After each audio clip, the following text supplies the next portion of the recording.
तो गाइस, कैसे हो आप सभी लोग। मैं आ गया हूँ फिर से हेवनली डेमन कल्टीवेशन सिमुलेशन का अगला पार्ट लेके। हम लोग ने पिछला एपिसोड में देखा था हमारे एमसी ने मियोगेम को पकड़ लिया होता है और उसे बहुत टॉर्चर करता है। अब आगे हमारा एमसी मियोगेम से बोलता है सब कुछ लिख लो, एक भी चीज न छोड़ना। तो मियोगेम बोलता है कि मैं अपना बेस्ट करूंगा इसमें। तो हमारा एमसी कहता है मुझे किसी के प्रति कोई सिंपैथी नहीं है जो अदर लोगों के एसेंस का शिकार करता फिरता है। तो मियोगेम बोलता है कि मैं नहीं करना चाहता था, बस यही एक चीज है जो मैंने सीखी है। मैं बस चाहता था फिर से शुरू करना। मैं डेमन कल्ट के लिए ऐसा करते करते थक गया था और मैं उस गाइजोंग का लाइफ जीना चाहता था। तो हमारा एमसी कहता है कि बकवास, क्या तुमने कभी गंभीरता से सोचा है कि एसेंस एब्जॉर्ब की शिक्षा प्राप्त पर्सन सामान्य लोगों के बीच रह सकता है। तुम कैमोफ्लेग की पुस्तक लेकर क्यों भाग गए। तो वो बोलता है कि आपका मतलब क्या है। हमारा एमसी उससे कहता है कि मेरा मतलब उस बुक से है जो तुमको एल्डर बेखोन से मिली थी। तो मुगी इम बोलता है कि उस स्किल को छाया धोखा कहा जाता है, कैमोफ्लेग नहीं। तो हमारा एमसी कहता है कि क्या, और अपने मन में कहता है हमारा एमसी मैं समझता हूँ। तो इस तरह से उसने अपना फेस बदलने में कामयाबी हासिल की।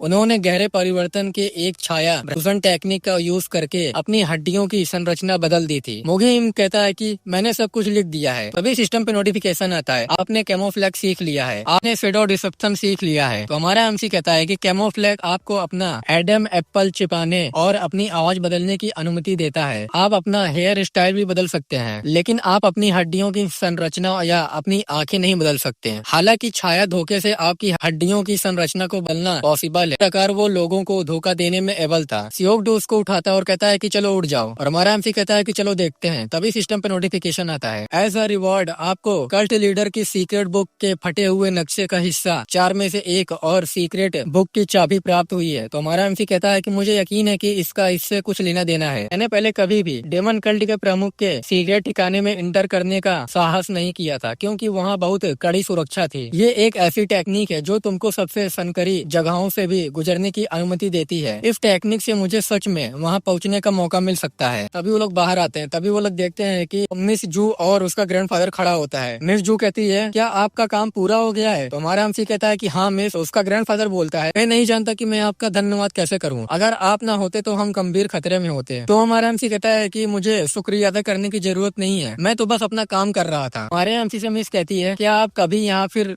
रुक सकते हैं। तभी हमारा एमसी देखता है उसके सर पे कुछ लिखा हुआ होता है, characteristic to mission foot shoulder. तो हमारा एमसी उससे कहता है कि जरूर, वैसे भी मेरे पास वापस आने का एक रीजन है। तो वो बोलती है कि एक रीजन। तो हमारा एमसी बोलता है कि नेवर माइंड, खैर अगली बार मिलते हैं मिस जू। तो वो बोलती है कि अपना ध्यान रखना। तभी सिस्टम पे लिख के आता है कि रिटर्न, अब आप घर लौट रहे हैं। तभी हमें दिखाया जाता है हमारा एमसी घर वापस आ जाता है। हमारा एमसी कहता है कि सब खत्म हो गया है, और सिस्टम पे लिखा हुआ होता है बेक्योंग को अब आपके बारे में बहुत ही फेवरेबल इम्प्रेशन पड़ा है। आपका हेल्थ 10,000 से बढ़ रहा है, आपकी इंटरनल एनर्जी 10,000 से बढ़ गई है, आपकी कॉम्बैक्ट पावर 10,000 से बढ़ गई है, अब आपकी हेल्थ 7,10,000 हो गई है, अब आपकी इंटरनल एनर्जी 12,10,000 हो गई है, अब आपकी कॉम्बैक्ट पावर 59,10,000 हो गई है। मिशन के दौरान 11 दिन बीते, आप 17 दिन के लिए फ्री हैं। तो हमारा एमसी कहता है कि मेरे पास अभी भी कुछ समय बचा है, तो क्या मैं जो चाहूँ वो करने के लिए फ्री हूँ। मुझे सीखी गई न्यू टेक्निकों का अभ्यास करना चाहिए। फिर हमारा एमसी उस टेक्निक को यूज करता है और आर्थर डेमन में बदल जाता है। फिर हमारा एमसी कल्टीवेशन करने लगता है और फिर कल्टीवेशन करके उड़ जाता है और कहता है मैंने उन 17 दिनों का बहुत अच्छा यूज किया है। मेरी सबसे बड़ी अचीवमेंट ये सीखना था कि मौलिक याहू टेक्निक को कैसे गति दी जाए। मैं अभी तक इसमें पूरी तरह से मास्टर नहीं हुआ हूँ, लेकिन मैं ये देखने के लिए उत्साहित हूँ कि मैं कितना स्ट्रॉन्ग हो सकता हूँ। ठीक है, अब जाने का समय है। तभी सिस्टम पे लिख के आता है आप किससे मिशन एक्सेप्ट करना चाहेंगे, गोनमा चोनमा का 4th डिसाइपल, या ह्यूगो सिल्वर स्पिरिट ग्रुप यूनियन का कैप्टन, तीसरा जियोपा सिल्वर स्पिरिट ग्रुप यूनियन का ट्रेनिंग इंस्ट्रक्टर, चौथा डॉक्टर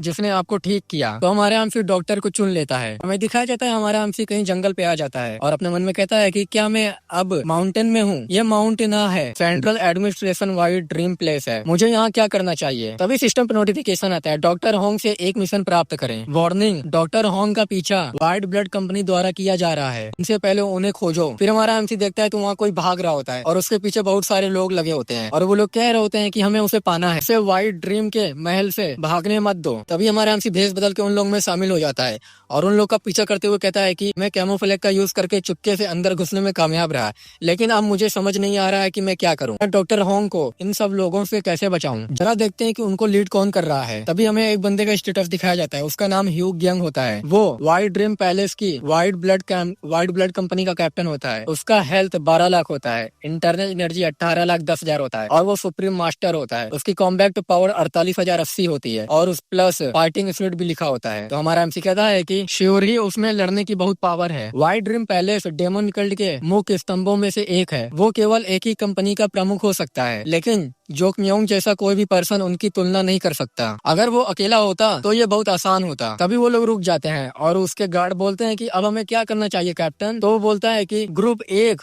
2 और 3 बाईं ओर जाओ और ग्रुप 5 और 6 गुफा में जाओ और जो ग्रुप बच गए वो मेरे साथ चलो। तो हमारा एमसी कहता है कि मैं ग्रुप 6 में हूँ। तो हमारा एमसी डॉक्टर को देख लेता है और कहता है कि अच्छा वो उस गुफा में है। तभी वो लोग गुफा में आ जाते हैं। तो उसका कैप्टन बोलता है कि रुको, वहाँ एक और कांटा है, हम 2 ग्रुप में स्प्लिट हो जाएंगे। अगर तुम्हारे सामने कोई दूसरा रास्ता आ जाए तो 2 ग्रुप में स्प्लिट हो जाना, मैं यहाँ इंतजार करूंगा। वो किसी भी तरह इस गुफा से बच नहीं सकता। मेक श्योर करो कि तुम हर वर्ग इंच की तलाशी लो। तो बाकी सब लोग बोलते हैं कि ठीक है सर, और हमारा एमसी अपने मन में कहता है कि शुक्र है कि इस बार भी मैं डॉक्टर होंग के पास जाने वाले समूह में शामिल हो गया। मैं समूह के छोटे होने का इंतजार करूंगा और फिर उन्हें बाहर ले जाऊंगा। फिर हमें डॉक्टर को दिखाया जाता है जहाँ एक चट्टान के पास छुपा हुआ होता है और कहता है कि मेरे पैर नहीं हिल रहा है, मुझे माफ करना लॉर्ड गोनमा, मैं सच में आपको ये पर्पल ड्रैगन हर्ब नहीं दे सकता। तभी उसे आवाज आती है, तुम उस तरफ जाओ, मैं उस तरफ जाऊंगा। तो डॉक्टर बोलता है कि अब ये सब खत्म हो गया है, हालांकि मैं उन्हें ऐसा नहीं करने दूंगा। तभी उसे आवाज आती है कि अगर मैं तुम्हारी जगह होता तो ऐसा नहीं करता। तभी एक बंदे को दिखाया जाता है, हमारा एमसी उसके साथ होता है और ये बंदा इसके गले पे स्वॉर्ड रखा हुआ होता है और कहता है कि अगर तुमने एक भी मांसपेशी हिलाई तो मैं तुम्हें मार डालूंगा और मैं ये मेक श्योर करूंगा कि तुम्हारी डेथ दर्दनाक हो। चलो मुझे उस प्लान को सौंप दो। तभी हमारा एमसी उसका सर पकड़ता है और उसे जान से वहीं मार डालता है और कहता है चिंता मत करो, मैं तुम्हारे साथ हूँ, और अपना मास्क उतारता है। डॉक्टर भी देखता है, उसे पहचान लेता है और कहता है कि सियोली तुम यहाँ क्या कर रहे हो। तो हमारा एमसी कहता है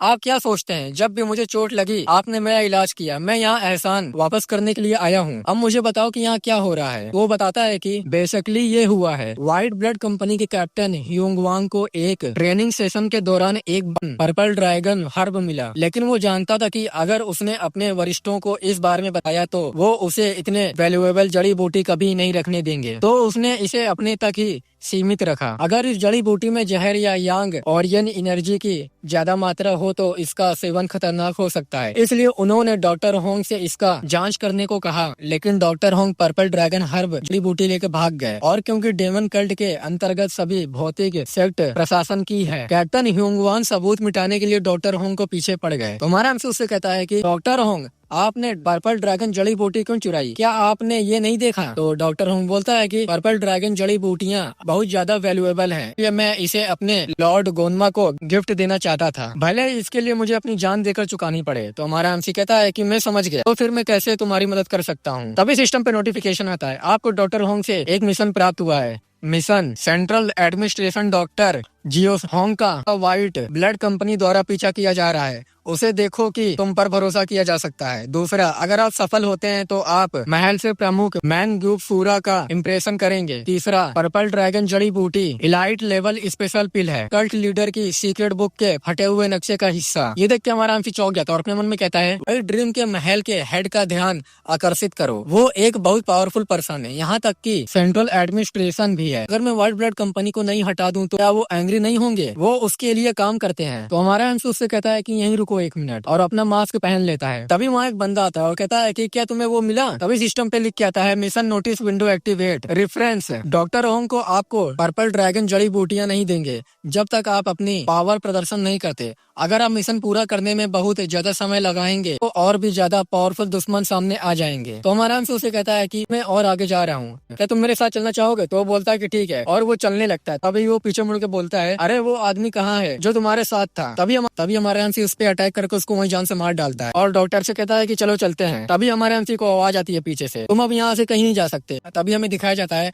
हमारे एमसी के सामने बहुत सारे लोग खड़े होते हैं। ये देख के हमारे एमसी अपने मन में कहता है कि निश्चित रूप से उनमें से बहुत सारे रहे हैं, फिर भी मुझे लगता है कि मैं उनके सामने अपनी सिचुएशन बनाए रख सकता हूँ। उसमें से एक बंदा बोलता है कि तुम्हारा एफिलिएशन क्या है, तो हमारा हमसे उससे कहता है वेल ऑब्वियसली ये व्हाइट ड्रीम पैलेस नहीं है। तो वो बंदा बोलता है तुम में हिम्मत तो है, मुझे नहीं लगता कि तुमको एहसास है कि तुम कितने बुरी तरह से घिरे हुए हो। क्या तुमको सच में लगता है कि तुम यहाँ से जिंदा बाहर निकल सकोगे? तो हमारा एमसी अपने मन में कहता है कि मिशन की शर्तें के अनुसार मुझे इन लोगों पर निर्णायक विजय हासिल करनी है। इसके अलावा मुझे लड़ाई के दौरान अपनी पहचान सीक्रेट रखनी होगी। समस्या यह है कि कैमोफ्लैग में क्यूआई की तुलना में ज्यादा मानसिक एनर्जी खर्च होती है, जिसका मतलब है कि मैं अपनी पूरी पावर का यूज नहीं कर पाऊंगा। बारी बारी से फाइट की बजाय मैं इसके साथ चलूंगा। तभी हमारा MC combat style simulation on कर लेता है और सिस्टम पे लिख के आता है analysing number of martial art style, analysing number of basic techniques, और एक सुडो बाहर आ जाता है और सिस्टम पे लिखा हुआ होता है एनालाइज कंप्लीट हो गया है, नाउ अब कंटिन्यू करो। हमारा एमसी कहता है कि फैंटम स्टेप थर्ड टेक्निक, और हमारा एमसी बड़ी तेजी से उन लोगों को मारने लगता है। गजर मुरी तरह उन लोगों को काट देता है और सभी लोग को मार डालता है। और हमारा एमसी सोसिंसो स्कूल का टेक्निक को यूज करता है। ये देख के तो डॉक्टर होंग भी शौक हो जाते हैं। दो लोग हमारे एमसी के पीछे से अटैक करते हैं, लेकिन हमारा एमसी फ्रोजन आर्मर का यूज करके बच जाता है और पीछे से एक अटैक करता है, जिससे वो लोग भी वहीं मर जाते हैं। वो लोग कहते हैं कि एक एब्सोल्यूट मास्टर, तो ये वो पर्सन है जो डेड स्पिरिट कंपनी का कैप्टन बनने जा रहा है। ये देख के डॉक्टर होंग अपने मन में कहता है मुझे लगा कि उसने ये पद संबंधों का लाभ उठाकर ही प्राप्त किया है, मुझे नहीं पता था कि वो इतना पावरफुल है। सिस्टम पे लिख के आता है कि सिमुलेशन मोड खत्म हो गया है। हमारा एमसी अपने मन में कहता है कि वो कार्य मुझे हमेशा आश्चर्यजनक करता रहता है। मैं इस बात पर विश्वास नहीं कर सकता कि मैं अपने अपोनेंट्स को केवल नकल करके कितनी सटीकता से मार सकता हूँ। अगर मैं कैमोफ्लैग के कारण अपनी पूरी पावर का यूज नहीं कर सका, मैं अभी भी बिना पसीना बहाए उन्हें हरा देता हूँ। डॉक्टर होंग से हमारा एमसी कहता है डॉक्टर होंग बर्बाद करने के लिए हमारे पास समय नहीं है, चलो यहाँ से चलते हैं। तभी हम देखते हैं कि हमारे एमसी को आवाज आती है। कोई कहता है कि सिक्स ग्रुप कहाँ है, तो हमारा एमसी कहता है कि डैम इट, ऐसे लगता है कि जैसे दूसरों को कुछ गड़बड़ लग गई है और वो इधर जा रहे हैं। सबसे बड़ी समस्या ये है कि मुझे उनसे कैप्टन ह्यूंगो की आवाज सुनाई देती है। उसमें भी लड़ने की शक्ति लगभग उतनी ही है जितने मुझमें है, और मैं अभी भी उनके स्टेट्स में उल्लेखित कॉम्बैट भावना की क्षमता के अर्थ के बारे में निश्चित नहीं हूँ। भले ही मैं किसी तरह उन सबको हराने में कामयाब हो जाऊँ, इसके बाद क्या होगा मुझे यकीन है कि इसके कुछ न कुछ परिणाम होंगे। तो डॉक्टर होंग बोलते हैं हमारे एमसी से ऐसा लग रहा है कि जैसे ये मेरे लिए अंत है। जैसे कि तुम जानते हो मुझे पहले से ही इस जगह से भागने की उम्मीद नहीं थी, और अब जब कंपनी के कई सदस्य मर चुके हैं, अगर मैं अपना बलिदान नहीं दूंगा इसके परिणाम तुम पर भी होंगे सियोली। तो हमारा एमसी कहता है कि हम ये निश्चित रूप से नहीं जानते, अगर मैं सबको मार दूं तो कोई जान नहीं पाएगा। तो बोलता है कि व्हाइट ब्लड कंपनी वो अकेला नहीं था जिसने मुझे भागते हुए देखा था। तो हमारा एमसी ये बात सुन के अपने मन में कहता है कि जैसे कि डॉक्टर ने कहा, अगर मैं इन सभी लोगों को मार दूं ये कारण बनेगा और भी मुश्किल, न केवल मेरे लिए बल्कि गोनमा के लिए भी, और डॉक्टर होंग को इसकी जानकारी है। डॉक्टर होंग कहता है कि ये ले लो, क्या तुम मुझसे प्रॉमिस कर सकते हो? तभी सिस्टम पे नोटिफिकेशन आता है आपने आइटम प्राप्त कर लिया है, पर्पल ड्रैगन जड़ी बूटी, एक कल्ट लीडर की सीक्रेट पुस्तक के फटे हुए नक्शे का एक हिस्सा। तो हमारा एमसी कहता है कि ये क्या है? मुझे लगा कि मैं इस मिशन में असफल हो गया हूँ, लेकिन बाद में पता चला कि मैं सफल हो गया हूँ। क्या मुझे डॉक्टर होंग को भागने में मदद नहीं करनी थी? डॉक्टर होंग हमारे एमसी से कहता है जब तक तुम भागोगे मैं उनका ध्यान भटका दूंगा। तो हमारा एमसी अपने मन में कहता है कि इसके बारे में सोचने के लिए चलो, मिशन के लिए आवश्यक था कि मैं उनका विश्वास जीत सकूं। डॉक्टर होंग कहता है कि ये सुनिश्चित करो कि लॉर्ड गोनमा को पर्पल ड्रैगन जड़ी बूटी प्राप्त हो। डॉक्टर होंग आगे बढ़ जाते हैं और उन लोग से कहता है कि मैं यहाँ हूँ। तो वो लोग कहते हैं कि वो रहा, चलो उसे मार डालते हैं। और हम देखते हैं कि डॉक्टर होंग को वो लोग मार डालते हैं और हमारे एमसी को दिखाया जाता है, जहाँ हमारे एमसी घर में आ जाता है और कहता है कि मुझे उस मिशन को पूरा होने पर कोई खुशी नहीं हुई, इसका मैं क्या करूँ? डॉक्टर होंग ने मुझे इसे गोनमा को देने के लिए कहा, लेकिन वो तो पहले ही मर चुका है, क्या मुझे सच में उसे दे देना चाहिए? ये मानते हुए कि पर्पल ड्रैगन जड़ी बूटी के बारे में और कोई नहीं जानता, अगर मैंने इसे खुद खाया तो किसी को पता नहीं चलेगा, है ना? बेशक ये भी पॉसिबल है कि उन्होंने पहले ही एक पत्र में गोनमा को उस जड़ी बूटी के बारे में सूचित कर दिया होगा। चलो इसे एक बार आजमा कर देखते हैं। और हमारा एमसी टूल बॉक्स को खोलता है और हमारा एमसी कहता है कि मैं जड़ी बूटी को पहले औजार बॉक्स में रखूंगा, अब बेहतर होगा कि मैं अपनी प्रगति बचा लूं। बस अगर गोनमा को पर्पल ड्रैगन जड़ी बूटी के बारे में पता चल जाए, अगर कुछ गलत हो जाए तो मुझे तैयार रहना होगा। मेरे पास अभी 4 लाइफ बची हैं। और हमारा एमसी उसको खा लेता है और कहता है कि ठीक है, देखते हैं कि क्या होता है। और जैसे ही खाता है तो उसको वो कड़वा लगता है और सिस्टम पे लिख के आता है कि वार्निंग, पर्पल ड्रैगन जड़ी बूटी को एब्जॉर्ब करने के लिए आपको एक्सट्रीम यांग मेंटल टेक्निक की जरूरत है। नोट, एक्सट्रीम यांग मेंटल टेक्निक के बिना पर्पल ड्रैगन जड़ी बूटी को पूरी तरह से पचाने में 1 वर्ष लगता है। तो हमारा एमसी कहता है कि मुझे लगता है कि मैं अभी तक जड़ी बूटी नहीं खा सकता। यह मुझे ये भी नहीं बताता कि जड़ी बूटी का प्रभाव क्या है, अदरवाइज मुझे किस प्रकार की एक्सट्रीम यंग मेंटल टेक्निक जरूरत है। ये जानना भी जल्दबाजी होगी कि ये अच्छा या बुरा है। क्या मुझे बस एक साल इंतजार करना चाहिए या फिर किसी एक्सट्रीम यांग की तलाश करने का बेहतर होगा? तभी सिस्टम पे नोटिफिकेशन आता है, मैं जो सूरा व्हाइट ड्रीम पैलेस का हेड आपसे मिलना चाहता है। तो एक्सेप्ट करेंगे या इसे रिफ्यूज करेंगे? तो हमारा एमसी भी देख के चौंक जाता है और कहता है अपने मन में, अचानक ऐसा क्यों? मुझे इस बारे में बुरा महसूस हो रहा है। फैक्ट ये है कि वो इतनी दूर से यहाँ तक आया, इसका मतलब ये है कि उन्होंने मेरे और उनके सबऑर्डिनेट के बीच कुछ संबंध पाया है। बेहतर होगा कि मैं मना कर दूं। तो हमारा एमसी मना करने का ऑप्शन चुन लेता है, लेकिन सिस्टम पे लिख के आता है आप रिफ्यूज नहीं कर सकते हैं। तो हमारा एमसी कहता है कि अरे क्या इससे बाहर निकलने का कोई रास्ता नहीं है? तभी हम देखते हैं कि वो हेड आ जाता है और कहता है कि ग्रीटिंग से मुझे अपना इंट्रोडक्शन देने दो। मैं मैन जो सूरा व्हाइट ड्रीम पैलेस का हेड हूँ। और उसके ऊपर कॉर्पोरेशन X2 लिखा हुआ होता है और हमें बताया जाता है मैन जोब सूरा 29वीं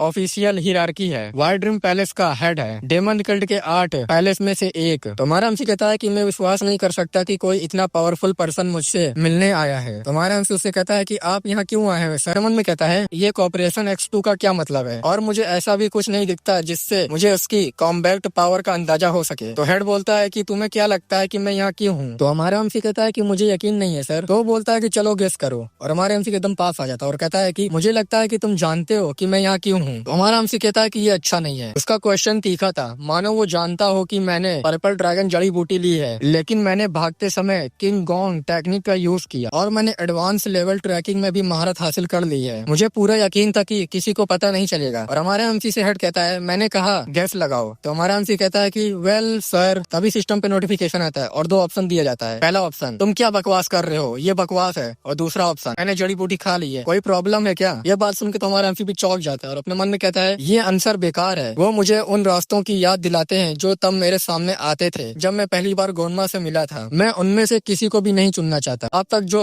ऑप्शन सबसे खराब प्रतीत होते थे वो हमेशा खतरे से बाहर निकलने का एकमात्र रास्ता रहा है, लेकिन ये प्रक्रिया बेकार है। यहाँ तक कि इसे भी ध्यान में रखते हुए जो भी हो मैं इसके लिए जाऊंगा। तो हमारा एमसी कोई ऑप्शन को नहीं चुनता है। हेड कहता है तुम बहुत ब्रेव यंग मैन हो और वो पीछे मुड़ जाता है। तो हमारा एमसी अपने मन में कहता है क्या ये काम किया? तो हेड बोलता है कभी कभी जब मैं घूम रहा होता हूँ मुझे अपने सबऑर्डिनेट के चेहरों पर बुखार का निशान दिखाई दे रहे हैं। आमतौर पर यही सिम्टम दिखाई देते हैं जब कोई पर्सन स्पेशल पिल लेने के चक्कर का एक्सपीरियंस करता है। हमारा एमसी उससे कहता है आपका मतलब क्या है सर? तो वो बोलता है कि ये ठीक है, मैं समझता हूँ कि तुम इसे क्यों छुपाना चाहते हो। आखिरकार ये एक बहुत ही वैल्यूएबल जड़ी बूटी थी। तुम्हारा फेस काफी लाल दिख रहा है, तुम ठीक हो? ये बात सुन के तो हमारा एमसी एकदम चौंक जाता है और हम देखते हैं कि हमारे एमसी तरफ हाथ बढ़ाता है और हमारे एमसी को गले से पकड़ के उठा लेता है और हमारे एमसी से कहता है ध्यान से सुनो मेरी बात। अगर तुमने ये सोचा कि मैं तुमको नहीं मार पाऊंगा तो तुम बहुत बड़ी गलतफहमी में हो। मैंने चियोनमा के किसी भी डिसाइपल का साइड नहीं लिया है। इसका मतलब तुम्हें मारने से मुझे कोई नुकसान नहीं होगा। और हमारे एमसी की छाती के आर पार कर देता है अपना हाथ और कहता है तुम्हें मारने से मुझे कोई नुकसान नहीं होगा। फिर से हमारा एमसी उसी टाइम में आ जाता है और अपने सीने पे हाथ रखते हुए अपने मन में कहता है मैंने उन एक्स्ट्रा लाइफ को पाने के लिए बहुत मेहनत की, वो बेकार मिशन ने सब कुछ बिगाड़ दिया मेरा। ये देखकर कैसे हुआ ड्रीम पैलेस का हेड मुझसे मिलने आया, उसे पता होना चाहिए कि मेरे पास पर्पल ड्रैगन जड़ी बूटी है। शायद मुझे कोई अलग सेफ पॉइंट चुनना चाहिए था। पहला ऑप्शन स्पष्ट नहीं था, इसलिए दूसरा रास्ता सही होना चाहिए। वेट नहीं, मुझे अदर संभावनाओं पर भी विचार करना चाहिए। क्या होगा अगर मुझे पर्पल ड्रैगन जड़ी बूटी खाने को ना कहा जाए? शायद मुझे डॉक्टर होंग के रिक्वेस्ट के अनुसार उसे गोनमा को दे देना चाहिए।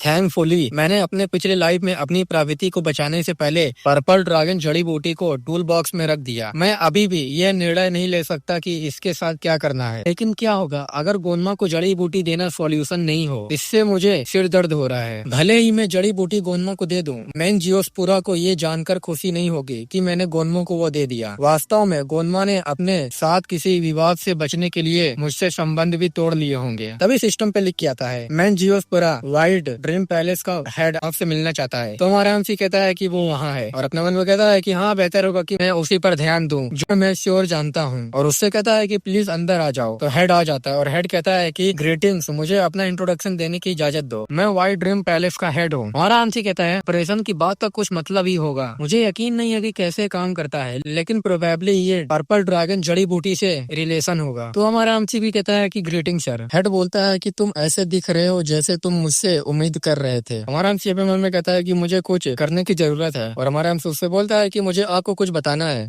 ये पर्पल ड्रैगन जड़ी बूटी के ठिकाने से संबंधित है। और अपने मन में कहता है कि मैंने फैसला कर दिया है, मैं गोनमा के बजाय मैन जियोस्पुरा को पर्पल ड्रैगन जड़ी बूटी दूंगा। तो हेड बोलता है कि तो वो कहाँ है? और हमारा एमसी अपने मन में कहता है कि मैं जानता हूँ कि ये रिस्की है, चाहिए। तो हमारे एमसी उससे कहता है कि हालांकि मैं आपको इसका लेस नहीं बता सकता मिस्टर, और अपने मन में कहता है कि लेकिन ये कोऑपरेशन की बात मुझे नया अपॉर्चुनिटी दे सकती है, इसलिए मुझे लगता है कि ये जोखिम उठाना लायक है। तो गुस्सा आ जाता है और कहता है कि क्या तुम मुझसे सौदा करने की कोशिश कर रहे हो? तुम में हिम्मत तो है, क्या तुम मुझे नहीं बता सकते? हमारा एमसी अपने मन में कहता है कि वो इतना पावरफुल ऑरा छोड़ता है, लेकिन मुझे उसकी ऑरा का सीधे सामना करना होगा। मुझे उस लुभाने की जरूरत है, एकमात्र बैटलफील्ड और जहां मैं जीत सकता हूँ। हमारा एमसी हेड से कहता है कि क्योंकि लॉर्ड गोनमा भी जड़ी बूटी के बारे में जानते हैं। तो हेड बोलता है क्या ये सही है? लॉर्ड गोनमा भी जानता है? तो हमारा एमसी कहता है कि हाँ सर। तो हमारे एमसी से वो कहता है कि मैं इसे ले जाऊंगा। पर्पल ड्रैगन जड़ी बूटी सबसे पहले हमारी है, मैं लॉर्ड गोनमा को सब कुछ समझा दूंगा, प्लीज मैं तुम्हारा कोऑपरेशन चाहता हूँ। तो हमारा एमसी अपने मन में कहता है क्या उन्होंने सिर्फ कोऑपरेशन कहा था? शायद उस संदेश का यही मतलब था। तो हमारा एमसी उससे कहता है कि बहुत अच्छा सर, मैं आपको जड़ी बूटी दूंगा। तो वो बोलता है कि अच्छा वो कहाँ है? हमारा एमसी उस जड़ी बूटी को सामने कर देता है और कहता है कि ये रहा। तो वो बोलता है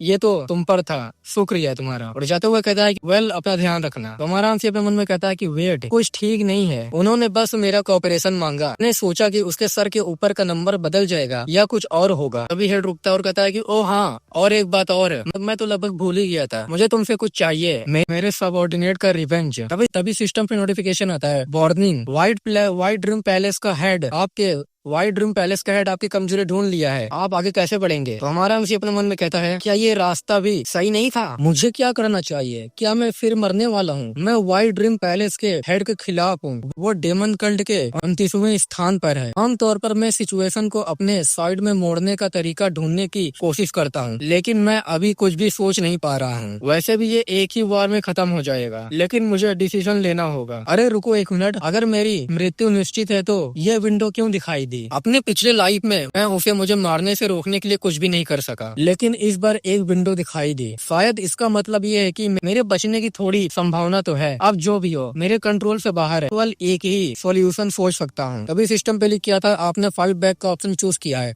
और एक जोरदार ब्लास्ट होता है और हम देखते हैं कि हमारा एमसी बाहर खड़ा हुआ होता है और सिस्टम पे लिखा हुआ होता है कॉम्बैट स्टाइल एआई, और हम देखते हैं कि वो एआई होता है और हमारा एमसी ऊपर से देख रहा होता है और कहता है कि अब सब कुछ तुम पर निर्भर है एआई। और नीचे से एआई चिल्ला के हमारा एमसी को गाली देने लगता है। ये देख के हमारा एमसी अपने मन में कहता है कि आखिर उसे क्या हो गया? एआई हेड से कहता है जैसे कि तुम पहले से ही जानते हो, मैं वास्तव में तुम्हारे सबऑर्डिनेट पर नरमी बरती। तो वो बोलता है कि क्या? तो हमारा एमसी गुस्से में कहता है कि मैं उन सबको मार सकता था, लेकिन मैंने ऐसा नहीं किया। ये सब हमारा एमसी सुन रहा होता, कह रहा होता है कि वो क्या कह रहा है। क्या उन्हें लगता है कि इस तरह से मैन जियोस्फेरा को चढ़ाने से काम चलेगा? फिर भी एआई ने हमेशा मेरी अपेक्षाओं को पार कर लिया है, मुझे यकीन है कि तुम कर सकते हो। तभी हमें दिखाया जाता है एआई हेड से दूर भाग रहा होता है। देख के हमारा एमसी कह रहा होता है कि वो भाग रहा है, तभी हम देखते हैं कि हेड भी आ जाता है और अपनी पावर को रिलीज करता है और कहता है कि तुम छोटे बास्टर्ड, और एक जोरदार अटैक कर देता है हमारे एमसी पे, जिससे हमारा एमसी वहीं मर जाता है और हमारा एमसी फिर से वापस आ जाता है और कहता है कि अरे शिट, मुझे बिलीव नहीं हो रहा है कि अभी क्या हुआ है। यहाँ तक कि एआई को भी नहीं पता था कि क्या करना है। मैंने ब्रीफली में एक अलग सेव पॉइंट चुनने पर विचार किया, केवल 2 ही जिंदगियां बची थी। मुझे इस बार पर गिल्ट था कि मैंने इतना जोखिम भरा मिशन स्वीकार किया, लेकिन अल्टीमेटली मैंने इसे पूरा करने का डिसीजन लिया। मुझे समय में पीछे जाकर सब कुछ दोबारा करने का विचार पसंद नहीं आया। इसके अलावा मैं ऐसे मिशन को नहीं छोड़ सकता था जिसमें मेरी 2 जिंदगियां खर्च हो गई थी। मैं सोल्यूशन फाइंड करने के लिए डिटरमाइंड था। मुझे पहले ही इसे अपने पास नहीं रखना चाहिए था। न केवल मुझे उम्मीद नहीं थी कि व्हाइट ड्रीम पैलेस का हेड मुझे देखने आएगा, मैं भी उसे मनाने का कोई तरीका नहीं सोच सका। अब मेरे लिए केवल एक ही काम बचा है। मेरे पास गोनमा को पर्पल ड्रैगन जड़ी बूटी देने के अलावा और कोई रास्ता नहीं है और हमारा एमसी उसके पास आ जाता है।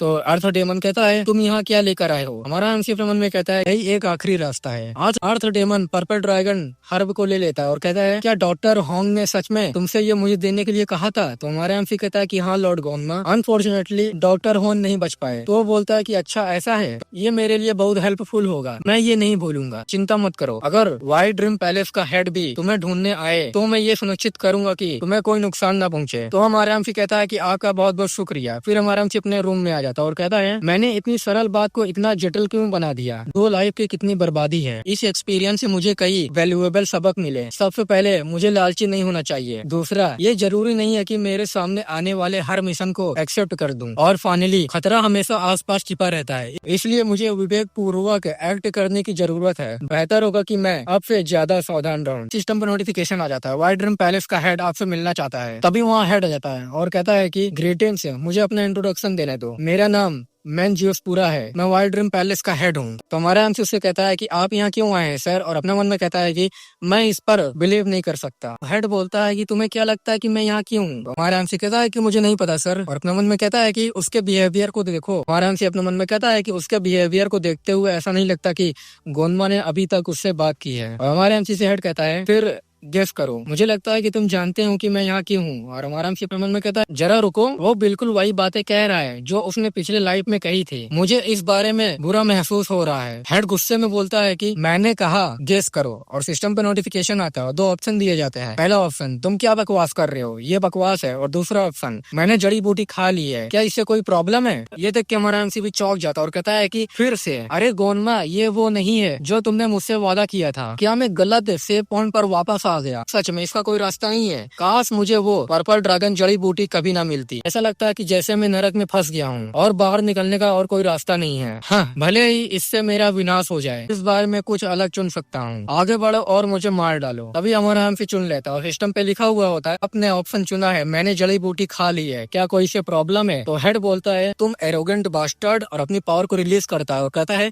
क्या तुमको एहसास है कि तुमने अभी भी अपने डेथ वारंट पर साइन किया है? और हमारे एमसी अपनी आंखें बंद कर लेता है। भी किसी की आवाज आती है, अरे मैं आ गया। और हमारे एमसी भी अपनी आंखें खोलता है, चौंक जाता है और हमें दिखाया जाता है कि अर्थ डेमन आ जाता है। हमारा एमसी कहता है कि लॉर्ड गोनमा। तो अर्थ डेमन कहता है कि चिंता करने की जरूरत नहीं है, मैंने उनसे बात की है, जब तक मैं यहाँ हूँ वो तुम पर उंगली भी नहीं उठाएंगे। हमारा एमसी अपने मन में कहता है कि उसके बाहरी के रूप के कारण मैं भूल गया था कि गोनमा सच में कितना पावरफुल है। तो हमारा एमसी उससे कहता है कि बहुत बहुत शुक्रिया, और अपने मन में कहता है कि मुझे यकीन नहीं है कि ऐसा इसलिए है क्योंकि गोनमा चियोनमा का डिसाइपल है या उन्होंने किसी तरह का सौदा किया है, लेकिन किसी भी तरह अब मुझे पता है कि गोनमा वाइट ड्रीम पैलेस के हेड को मनाने और एमएफ की रक्षा करने में एबल है। आर्थर डेमन हमारे एमसी से कहता है तुमने मेरे लिए जो किया मैं उसको सच में अप्रिशिएट करता हूँ, इसे ले लो। यहाँ तभी हमें दिखाया जाता है एक शॉट दिया हुआ होता है और सिस्टम पे लिख के आता है आपने डिवाइन वेपन को ऑब्टेन कर लिया है, और हमें इस डिवाइन वेपन के बारे में बताया जाता है ceremonial blade of awakening, ancient cult के सेरेमोनियल के द्वारा यूज किया जाने वाला एक सेरेमोनियल ब्लेड। इस विशेष तलवार का प्रयोग महायाजक द्वारा किया जाता था। हमारा एमसी कहता है कि ये इनक्रेडिबल है, मेरी सभी टेक्निकों की डिस्ट्रक्टिव पावर इंक्रीज कर देगी, मेरी लड़ने की पावर और कॉम्बैक्ट पावर की क्षमताएं ज्यादा मजबूत है, और मुझे एक प्रकार की नई विशेष योग्यता भी प्राप्त हुई, ये सच में मिरेकल है। तभी आर्थर डेमन हमारे एमपी से कहता है तुम डॉक्टर होंग से पर्पल ड्रैगन जड़ी बूटी लेने में कामयाब रहे और उसे वापस जिंदा कर दिया।